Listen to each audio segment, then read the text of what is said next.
Happy spooky season, everyone. Usually this time of year, I talk about movies and scary stuff on my own. But this time, I have company. Joining me tonight is the indomitable Dabney Jackson. Thank you. Hi, guys. Yeah, how are you, man? Pretty good. This is always a fun time of year, multiple reasons. Big one, just the weather's starting to get better. But also, it's just the vibes. Even people who, I have some friends who hate Halloween, but they love autumn, so at least we get that. So there's something in it for everybody. Yes, for sure. The indomitable Dabney Jackson. I like that. That's cool. No, I thought of like, well, if we had Emma here, I was going to say the ecstatic Emma Richard. There you go. Yeah. But yeah, man, it's great to get you here. I wanted you specifically because, okay, not to like devalue our other friends, but like, but you know, it's like when it comes to like thinking of horror and the Halloween season, I usually think of you first. You know, thank you. Some background on us. We went to film school together. I've always known you as a horror fan. We'll touch on this in a bit, but we've done some like horror-esque like projects together. Yes. The thing with me that's kind of weird is like, and I feel like my mind exists like creatively on two different extremes. There's horror and then there's comedy, which to me are the opposite kind of genres and emotions. So those are the two worlds I like to live in. So if I'm writing a script or directing something, a lot of times it's comedic, it's very, very silly. But some of the scripts that I wrote, like in some of the screenwriting classes that we never shot, I remember a teacher saying like, this is incredibly dark. And I was like, it's one or the other for me. It's either going to be disturbing and upsetting, or it's going to be like super lighthearted. It just kind of depends on the mood I'm in, so. Yeah.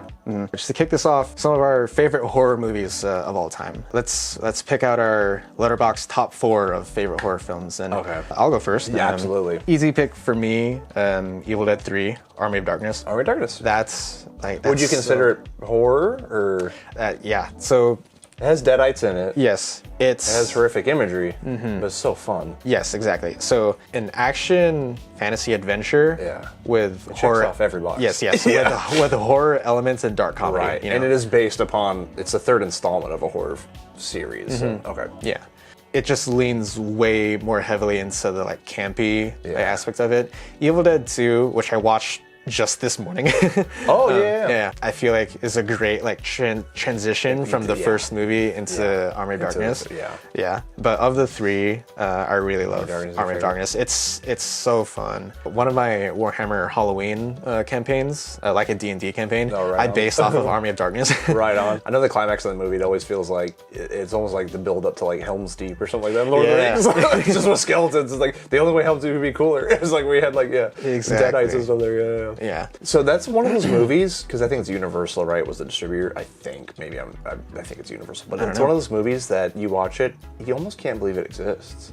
Like a studio let him make this. It's such an outlandish idea. I can see that. That it's like, I don't know. That's one of those triumphs of like, if you can make a movie like this, a time traveling comedy, horror film where he's fighting an army of like of creatures called deadites. Yeah, and the studio will give you the money to do that, and you can pull it off. Like anything is possible. Like, and it turns out good. Like it's a good movie.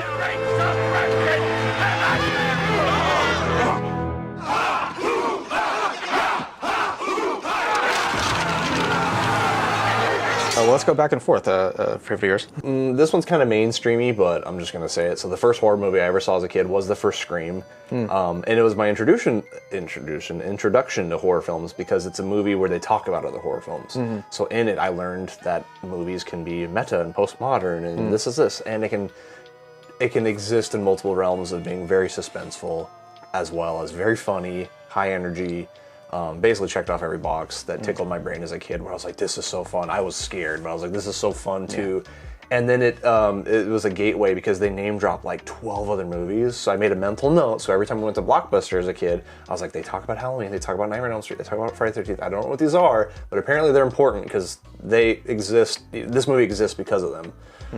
So then I kind of ventured out into all those other things because of that. So some days you might ask me, like, is the first one the best? Sometimes I think the second one's better. Sometimes I think they're all pretty good, but the first one made an impact on my life in a very important way. So, yeah, the first Scream I saw for the first time last year.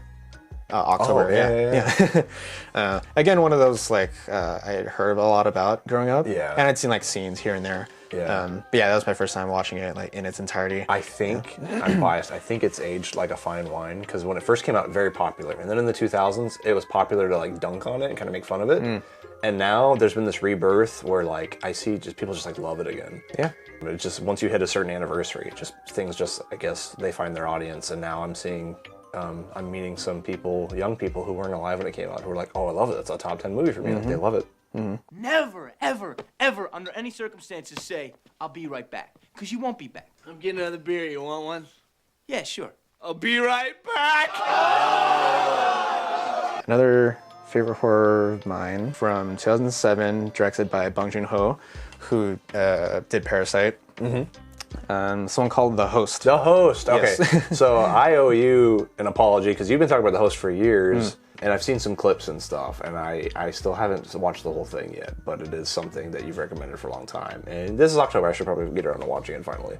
Yeah, The Host, it juggles a lot of themes, the eco-terrorism, classism, which is a major theme in a lot of Bong Joon-ho's films. So yeah, it has a lot of these mature themes, and the movie itself is disguised as a creature feature, an overgrown fish from the I think the Han River in Korea starts to terrorize the city. We focus on this one family that's just trying to survive the fallout of it. Where things really pick up for them is when the creature ends up like taking the youngest daughter of the family. So for them, it's not only trying to survive; it's like trying to find her. Yeah. As it's really tender moments between the family, but also these dark nights of the soul for them, where it's like some of them lose faith and like they see what happens to the victims of the creature, and they're like, oh, like this happened to her, she's gone. But you know, like her like adopted father, he doesn't give up, you know. So it has a bit of everything. Like there's those comedic moments before the creature attacks, or even like some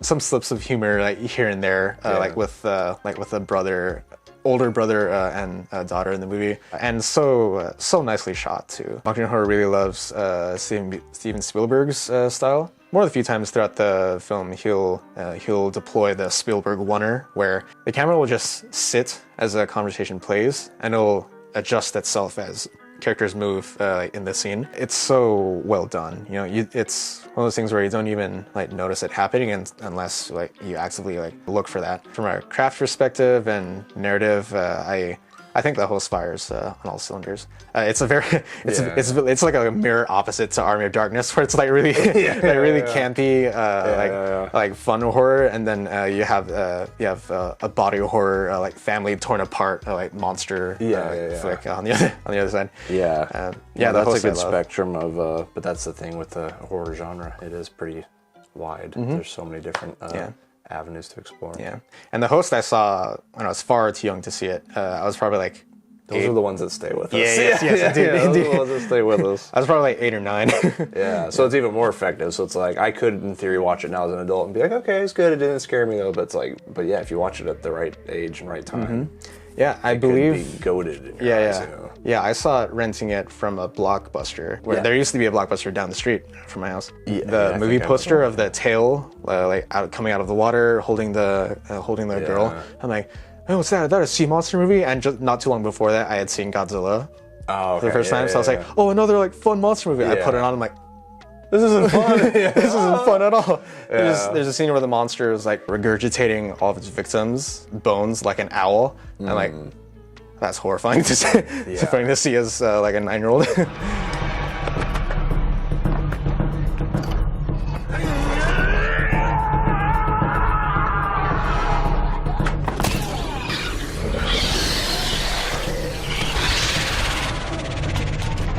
So great segue. You mentioned Blockbuster. Is like my childhood was kind of defined by like every weekend going to Blockbuster with my family and said pick something out. And the horror section always had the coolest VHS tapes. They always had the coolest box art. So I always found myself after I saw Scream in the first one, I always saw myself walking up and down kind of the horror aisle because all the stuff they had on display in the VHS tapes. I just thought the artwork was the coolest, so it's the stuff I gravitated towards. Because back then, I don't have access to the internet. I don't know what any of these movies are. I don't have trailers. I don't have streaming. And so I'll segue into Nightmare on Elm Street is the other big kind of franchise that I just love so much as a kid, because maybe insert now, the posters are the coolest like movie posters I've ever seen. The artwork, they're all paintings. Yeah. They look like a cross between like a cool like Goosebumps cover, if you know Goosebumps, and like an Iron Maiden kind of like album cover.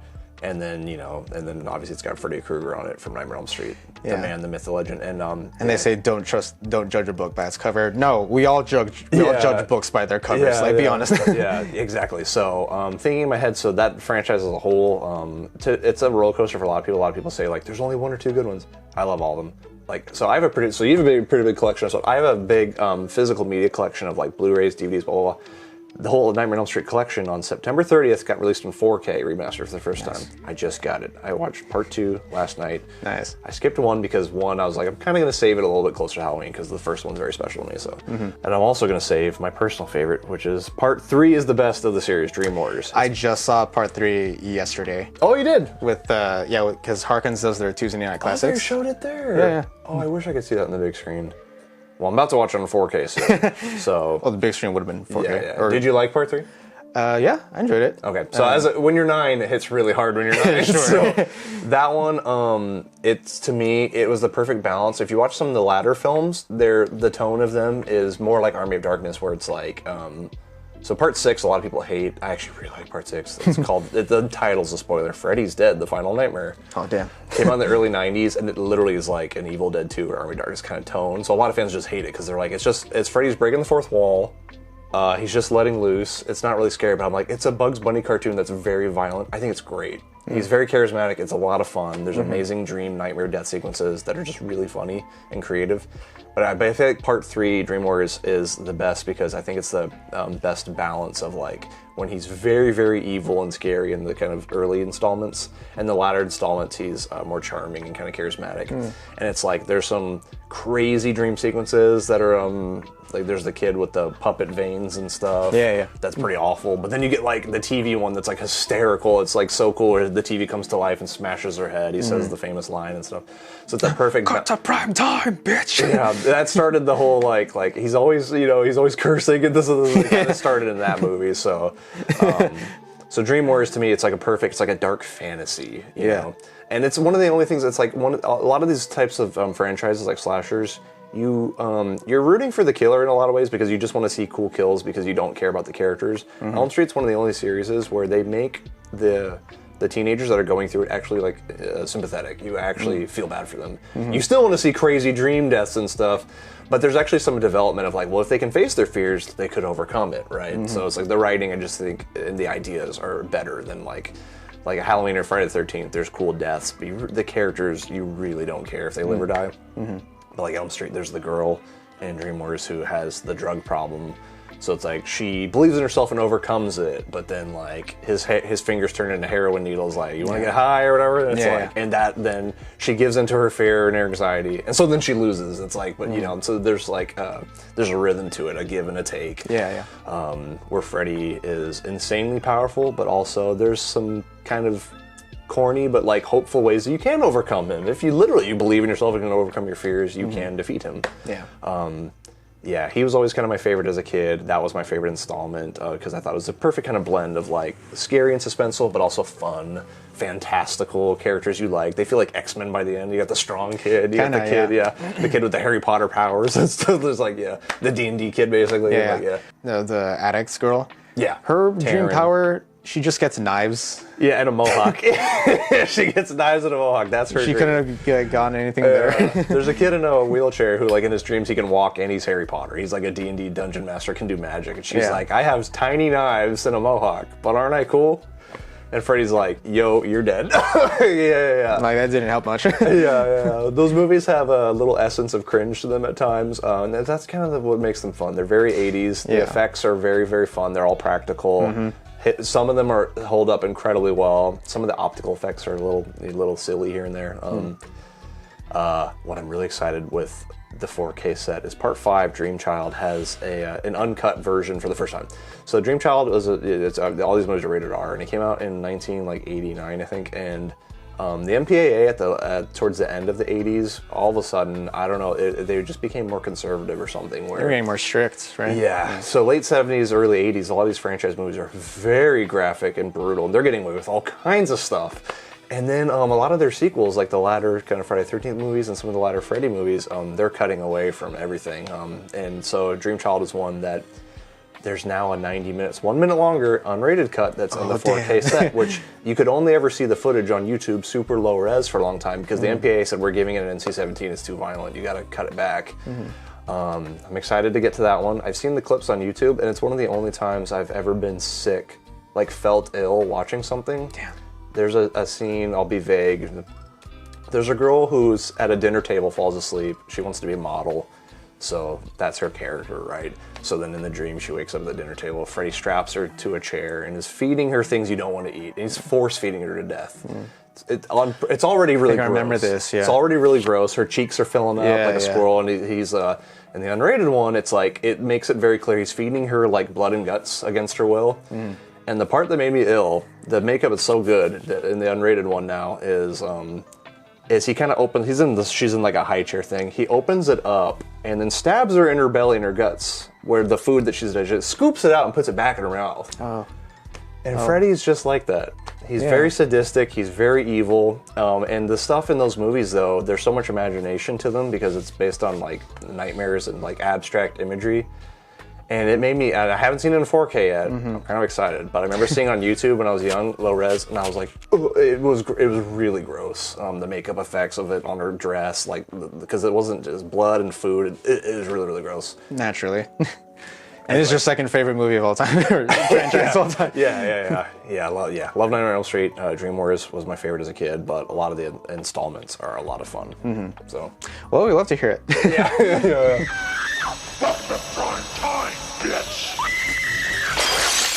Now, third favorite for me, I mean, I'll just say it, Robert Eggers' The Lighthouse. Oh, yeah. I watched that with my family. yeah. It's odd family watching. On my birthday. My mom said, what do you want to watch for your birthday? I said, let's watch this. My sister said, when you left the room, your mom said, he picked a weird movie. So it's a very abstract period piece. Eggers always makes his films period pieces because he really doesn't want to paraphrase what he said, I really don't want to photograph phones. It makes me, just the thought of it makes me nauseated. yeah. Which I agree. Yeah, The Lighthouse, I love the nautical motifs in it. It's unique for sure. Yeah, and it loosely being, maybe not H.P. loosely. Lovecraft kind of? Yeah, like H.P. Lovecraft like you said, inspired. Yeah. And there are a lot of heavy cosmic horror elements to it as well. Cosmic horror is definitely one of my favorite subgenres, or Lovecraftian horror. You know, the two are often like considered the same. Yeah. The Lighthouse just, I think, is the right kind of poetic filmmaking for me. If like, at least in the case of The Lighthouse, I personally don't feel the need to dive into or dissect the poetry, if any. Like, just thinking of all of the imagery and that, like we see a guy's severed head in a fishnet, and around it is like lobster claws and like sea ship like wheels. Barnacles. And then the mermaid who like seduces like Robert Pattinson's character, and then like the lighthouse itself also, like the final scene where a bit of spoilers I guess, where Pattinson's character like finally gets to look into the light, and a solid unbroken shot of Pattinson's character. First he opens it and he's like covered in blood, right? I think he reaches in, but he looks straight into it, and it's like he's feeling incredible pleasure but also unfathomable pain, because he at first it's like he's shaking in ecstasy, but then he starts like just shouting in like ungodly like amounts of pain. Yeah. Have you seen Hellraiser? I have, yes. Oh, okay, that kind of reminds me of that. Yeah. Pain no pleasure. What? Yeah, exactly. That.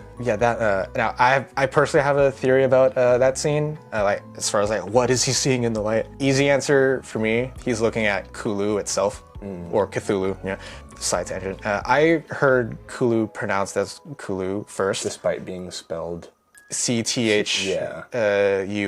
Yeah, I heard it pronounced Cthulhu first, and I heard everyone saying Cthulhu, which either way it doesn't matter because canonically we're all saying it wrong. The language that Cthulhu's species speaks, the old ones, is so guttural that it physically cannot be recreated by any human tongue. So really, the closest we can get is to say la kolla. But even then, that's not completely correct. So doesn't matter how you say it. Cthulhu, I say Cthulhu. But yeah, personally, that's my headcanon of what he's looking at when he opens the light is Cthulhu itself. But even then, not even a complete like image of Cthulhu. And maybe it's like his eye or like one of his tentacles. But whatever it is, like it's the brain couldn't even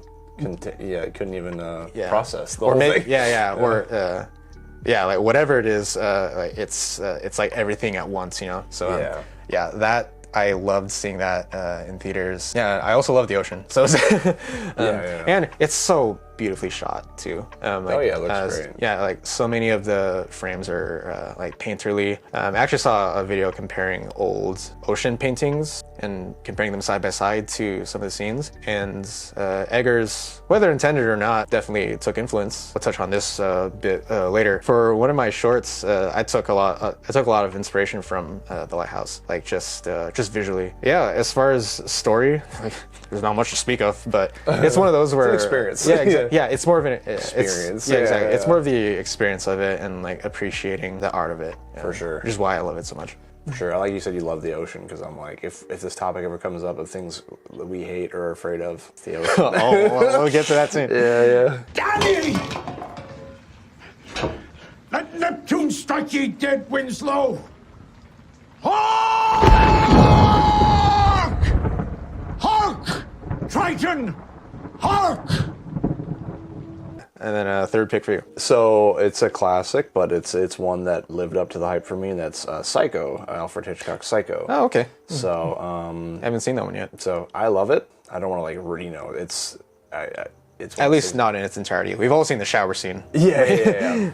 So I watched it later in life and still felt like I'm seeing things I haven't seen before, and this came out in 1960, so it's crazy, and it's things I hadn't seen before. So like. It's a 2-hour film, and like the first hour follows the story of our protagonist. I think her name's Marion. She works in Phoenix, Arizona, and then she flees to California, ends up at the Bates Motel, and the shower scene happens an hour in, and then our main character's dead. And then it's a new movie for the second half. I've like almost never seen that in many other movies. Even now, yeah. Even now, and this came out in 1960, and that's really stuck with me. I was like, I wish I could write something that was kind of that brave and bold. And then it's like, all right, new character, new POV. It's a different movie now. Now it's about murder. It's like the whole first half of the movie, she's running away with money. She works at a bank. She steals some money. She's on the run. And then the moment she decides, I made a mistake, tomorrow morning I'm going to go back and apologize. But let me take a shower first. Damn. This is damn. Yeah. And it wasn't even because of the money. That's the thing. It was literally just you stopped at the wrong place, and then the money had nothing to do with it. Crimes of passion, crimes of psychosis. So it's one of those things where crimes are happening for no good reason, which to me is pretty disturbing. It's like for no good reason. Yeah. That's a great point too, where the horror of something isn't because there's a monster or a supernatural force. It's just a horror of real life. Yeah. And that's partly, going back to the host, that's part of what makes the host so scary. Like, even if you take out the monster and it's just a girl who got kidnapped, that's one of the, like, that's the worst scenario you can have as a parent. You know, like, sort of like I almost picked for a top 4, like the original, like Texas Chainsaw Massacre. It's because it's a movie about, it is so bleak and hopeless because you're like, it's scary, it's intense, it's torturous, and it was for nothing. Like they did it for no reason. They just ended up on the wrong property, and it's like, okay, we're gonna kill you and torture you just because you're here and something's wrong with them. Which movie were you talking about? Texas Chainsaw Massacre. Is this your 4th? Are you slipping it in? I said I almost picked it for top 4, but it was just kind of a segue of like movies like that where by the end of it, it's like nothing was really resolved. The bad guys got away. We don't even know why they did it. Yeah, something's just wrong with them. And Psycho's one, like, so I won't go beyond that, but like it's shot really well. The music's great. The performances are great, and like the writing's really good. And yeah, just these story beats and stuff. I'm like, wow, it's like this is so cool. The twists and the turns and like the change of POVs. Really, really cool. For sure. It's one of those movies, when a movie's that old, you've heard about it, and then you watch it, you're like, and it still was good to me. Like, it lived up to, like, you know, it didn't, like, blow my mind, but, like, I was really impressed considering how old it was. So she just goes a little mad sometimes. We all go a little mad sometimes. I'm gonna have to look at my letterbox. Sure, no worries. Yeah, for me, it's like I could slip in so many things. It's like Yeah, and I'm also trying not to fall victim to recency bias. yes, and see, I'm not trying to fall victim to like hipster. Like I'm only gonna pick old stuff bias because like I'm like, all right, this is from the '60s, this is from the '70s. Yeah, exactly. Yeah, this is Italian that you've never heard of. Yeah. Even though I only saw it in its entirety not too long ago, The Wolfman. The original Wolfman with Lon Chaney Jr. Yes. I like that one too. Yes. In the original lineup of monster movies, I really like that one. Yeah, and I picked that one because the imagery of that has always stuck with me growing up. Like just seeing woods and the fog. Yeah, and like, being and just like the moonlight, how they do that, and it's specifically like one image where even as a kid, like just seeing this shot, I didn't know it was the Wolfman. It was just like. You know, you see it in like Halloween ads, and they just throw up a bunch of like spooky imagery. This one shot of the Wolfman like standing by himself in the woods, and for the most part it's dark, but there's a beam of moonlight on him, you know, and it feels like a stage light, probably because it is a stage light, but just that like bit of isolated moonlight in him, I consider that one of the greatest shots like in cinema. It feels so lonely. It also makes the space feel so wide, you know. Yeah, there's a lot of intent there. It's like they were cooking, and this is a movie from like '42 or something like that. Or just 40. about, yeah. The Wolfman, the imagery of that has always stuck with me. It just goes to show the strength of those films, you know. Yeah, visual imagery can like stick with you forever if it's really striking, really well done. Yeah, and just that shot alone, like thinking back to like stuff I made in high school, you know, I was channeling some of that, specifically my first music video, Death of the Bachelor. That I want to say I shot it in black and white. We shot it in like a cheap like little camcorder. It was high school, but you know, like turned it black and white. Even then, I still thought of that image, you know, with the like spotlight coming down. All the way to now, like thinking of the short I did last year with me like smashing a pumpkin. Oh yeah. Some in the backyard. Yeah, so fourth pick for sure. I would advocate. I saw this video on YouTube once this past year, and it was someone saying some of your favorite movies, when you're watching them as an experiment, if you're rewatching a favorite movie, mess with your TV settings to remove all color, turn it into a black and white movie. And give yourself that experience and like see how hard it hits. He's like so he watched Jurassic Park. He made it black and white. He's like the scenes where they're hiding from the T-Rex and stuff. He's like it's the scariest it's ever been. Yes. He's like it's shot so well with the lighting and the rain and stuff like that. He's like in black and white. It's like really effective. God, you bring up such a great point. Yeah. Or watching. I really want to see like more black and white versions of movies. When they re-released it, I saw Godzilla -1 in black and white. Oh yeah. That made it feel fantastic. There's a black and white version of Mad Max Fury Road, and then and then a black and white version of Logan. Yes, yeah. They would like sell them like that. Like if you buy the DVD, we're gonna give you that second disc. Yeah. Logan Noir or whatever, Mad Max Fury. Or Yeah, and there's even one of the shots in Logan when it's put in black and white feels like and looks a lot like that shot I mentioned from The Wolfman, which I feel like is just so beautiful because it's like echoing history, you know. It's even the same like composition. Logan's also in the woods, that's actually cinema. Logan, like, he's like an animal kind of. He's got that side of him that it's like he's a tragic character, much like the Wolfman's a tragic character. Oh, God, he's such a nice guy. Like he doesn't deserve it. He's cursed. Same with the exactly. That's a perfect example of modern filmmakers like echoing our forefathers, basically. Do you dare to show me the wound?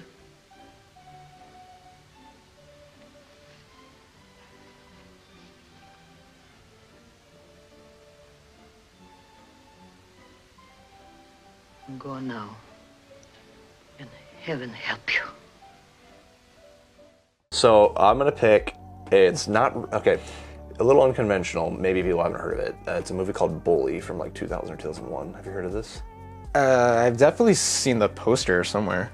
So Bully, it's not really a horror film, but I don't know what I would classify it as. It's suspenseful, it's dramatic, it's based on a true story. And what are horror films other than something that gives you anxiety when you're watching it? It's probably the most anxious I've ever been watching a movie that comes to memory is watching this movie. So it's a group of friends, I think they live in like Florida. It's a group of friends, they're like high school age or just out of high school, young college age. And there's just one friend in the friend group I'll be vague, who's just particularly just a mean friend, a mean, unlikable friend, but is just so integrated in the friend group. And then he becomes an abusive friend that's just kind of ruining everyone's life on a personal level. And so then you think like, okay, so he's the real villain here. But then the movie transitions where the friend group then just decides, what if we just killed him? And then it's dedicated screen time of them hanging out without him, like planning it out. What would it look like? What kind of weapon should we use? Are we serious? Are we just we're just messing around? But eventually just gassing each other up. But what if we really did it? Yeah. And finally, and I think just what kind of disturbed me was like how casual it was. Like murder's like, you can never take this back ever. It's like you commit this act and then not only is that person's life dead, but like your soul is stained forever. You killed someone. And how casual the nature of like them just talking about it and like jokey but kind of serious. And then finally a night came in the film where they're about to do it but don't, because it is kind of like, okay, you're going to lead him away, the girl that's kind of dating with him, you're going to kind of walk away, and then, you know, and then as they started to walk off, the other girl gets a gun, holds the back of his head. Just like the anxiety I had, I could feel what she felt, and then she doesn't do it, and then they're kind of like, and then they're like, well, we got to do something different next time, and then eventually, it's a true story, they did end up killing him. So there's a night on the beach where, again, they all planned it, this big friend group of like 7, and just the anxiety I felt. It's almost like when you're watching like Titanic, where you already know what's going to happen, but you still feel anxious, like, oh, I hope but you like, what's the true story is going to happen? Yeah. So when he's on the beach talking to the girl and he's distracted, and the friend group behind his back, or like one grabs a knife, one grabs like, who's going to finally do it? And just the anxiety of like the waiting, and then finally someone's like, I'm just going to do it. Stabs him once in the back of the neck. It was superficial. It wasn't enough to do any real damage, but now there's a conflict. Now we have to just gang up on him and do it. Damn. And then the girl that's sitting next to him, I'm just gonna walk away and act like I'm not part of this, even though I am a part of this. And I'm gonna go hide and play dumb, even though I was in on this. And just, it was pretty haunting. It was very disturbing. It's just the most anxiety I've ever had watching something, because as scary as it is when you watch a horror film and you feel like the characters are in danger, your life's in danger, I think about the worst nightmares I've ever had are not my life in danger. Sometimes I've had nightmares, not to incriminate myself, where I've done something wrong, and then when I woke up, I'm like, thank God this was just a dream. Like, I hurt someone in my dream. Why did I do that? I don't know. Like my dog got hurt and it was my fault because I wasn't doing a good job taking care of it, or even I hurt a person and then woke up like, that was so out of character, that was so bizarre, I can't believe I even dreamt that. And those are kind of the worst feelings I've ever had, of like feeling like resentment for someone or anything like that. And like, and yeah, just the way it was filmed, the way it was acted, and just like, just the anxiety is so drawn out. And then eventually, like, his best friend, the one, you know, and then in his final moments, just like apologizing, begging him, asking him why. And then they're trying to be like, but he was awful, right? But then in that moment, it's like, but now we're worse because we did this. And now all of our lives are ruined forever, you know, and they're all like 18, 19. And just this feeling of dread that was over me towards the whole final act of that movie. Was very effective. Yeah. Very disturbing. So not quite a horror film, but kind of. I mean, it was pretty haunting. It's definitely very horror. Disturbing. Yeah. No, I would consider that a horror for sure. Yeah. I threw them in the ocean. You threw them in the ocean? You threw them where in the ocean? The bitch has been going postal ever since you guys left. She's crazy. She thinks she's gonna get caught. No, I didn't do shit. If anyone's gonna get caught, it's gonna be you. You stabbed him first. Shut up! I didn't do shit! Wait, so we've been talking about getting caught, and who did what? Well, that's a great talk to have. I think we need to have that talk. By the way, what have you decided? All right, so next, what are some underrated favorites? I think we've kind of like covered some. For me, I'd definitely say The Host. I think that should be seen more. Yeah. Larry Clark is a director. He's the guy who did Bully. He has a handful of films from the late 90s, early 2000s that a lot of them are kind of indie films. So Bully is your underrated figure? Yeah. Okay. Yeah. He has a couple. He has one called Ken Park that's even more disturbing. I just don't think it's as good. It's very disturbing, but it's one of those things where it's like, it was just such a nihilistic time period, I guess, to where all of his movies are like, but why? It's like such disturbing things happening of people who just live in suburbia, and just the most haunting, disturbing things, and just the fact that so much of it just seems so unexplained, but why did this happen? Like the opening scene of Ken Park is a kid in the skate park named Ken Park, the titular character. He only has like a minute screen time. Yeah. He goes into the skate park in front of everyone, gets a camcorder out, pulls out a gun, kills himself. That's the inciting incident. And then the rest of the movie is like, why did this happen? And so it's a friend group, kind of. And then as you realize, no one was really close to them. The way the friend group talks about him, not very nice. They don't really care. and then you learn about all of their and like all of them just have such disturbing lives in their own. It's so nihilistic, just meaningless, nothing lives. They have no goals in life, and then it gets worse from there. And that's how it opens. Like that one's pretty disturbing. Damn. Yeah, Larry Clark was cooking. Late 90s, early 2000s, these really disturbing movies. I wonder if he also made Martyrs. Do you know about Martyrs? I've heard of it. Okay, yeah. I mean, definitely, I would say underrated. I personally don't recommend it just because it's one of those where it's a few that I wanted to turn it off, not because I thought the craft of the film was bad, just like the subject matter. It's a French-made film about two girls who are, I suppose, on the run. One girl is hunting for her previous captors because she was, as a little girl, she was chained and being tortured by whatever this overlord company is. My headcanon is that they're a death cult. That makes more sense like when you get to the end of the movie, if you can. Yeah, it's a tough sit. Yeah. Yeah, it's about these two girls. The girlfriend is trying to help the girl who escaped to find her captors, and they do. And the film starts with a pretty intense shooting scene that involves parents and children. That's the most tame thing that happens in the movie. It gets worse. Yeah, exactly. The whole last act of the movie is just 30 minutes of one of the characters getting tortured, and there is reason for it. That's such a long time. Yeah. I'm not even kidding, 30 minutes straight. But the whole point of that sequence, and it mirrors the emotions of the character, is that you yourself also lose hope, of them escaping. You're meant to feel what they feel. Yeah, exactly, yeah. They're pacing it out in a way for you to do that. Yeah. And the way and the way it wraps up, you do get some feelings of justice, so it's not completely in favor of evil, I guess. I suppose if you're in for a heavier mood, Martyrs, yeah. There's the original from, I think, 06, 07, and then the remake from 2014. Oh. Yeah. Which one are you referring to, the original? The original, yes. Okay, is the remake, was it made in a different country? I don't know. Okay. I haven't seen it myself. A friend of mine has seen both, and then when I asked them, when they said that, I looked at them like they were, they had something wrong. How'd you do that to yourself?